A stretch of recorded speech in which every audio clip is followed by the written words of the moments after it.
موفق در دنیا یک آینده بهتر می‌سازند. با معجزه ها باور دارند، خوش و وفادارند و عزیزانشان را قدر میکنند. همه این انسان های دنیا را دوست می‌دارند و احترام میکنند. در هر نفس از خیر راضی هستند و باعث شیرین می‌درخشند. در هر موسم خوش طبیعت هستند، گل‌های زیبا را می‌پسندند و از عطر عشق لذت می‌برند.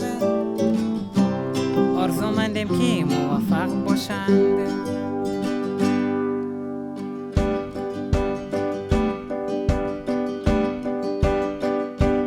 انسان‌های موفق منطقی فکر میکنند، همیشه آرزویشان را عمل میکنند و خوشبختند.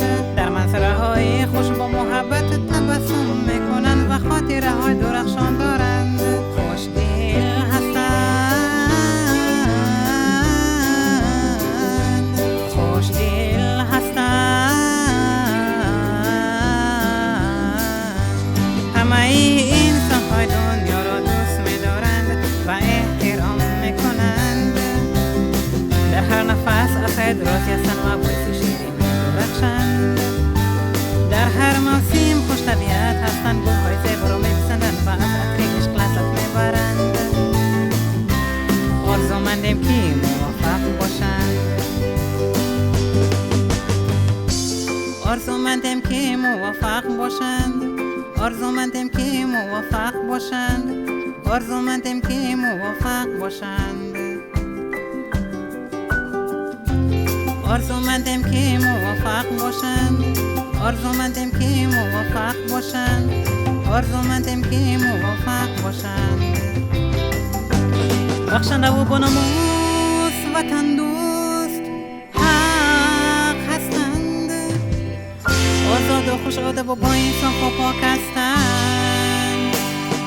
همه انسان‌های دنیا را دوست می‌دارند و احترام می‌کنند.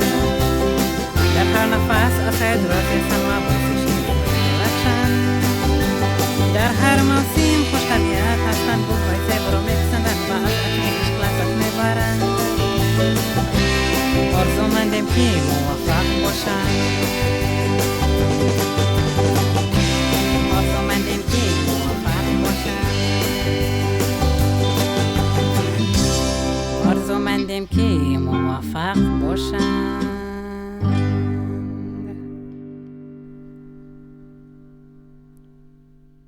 انسان‌های محترم دنیا، همه شما را ما دوست می‌داریم. نوروز مبارک. آرزوی من این هست که همه شما همیشه خوشبخت و موفق باشید.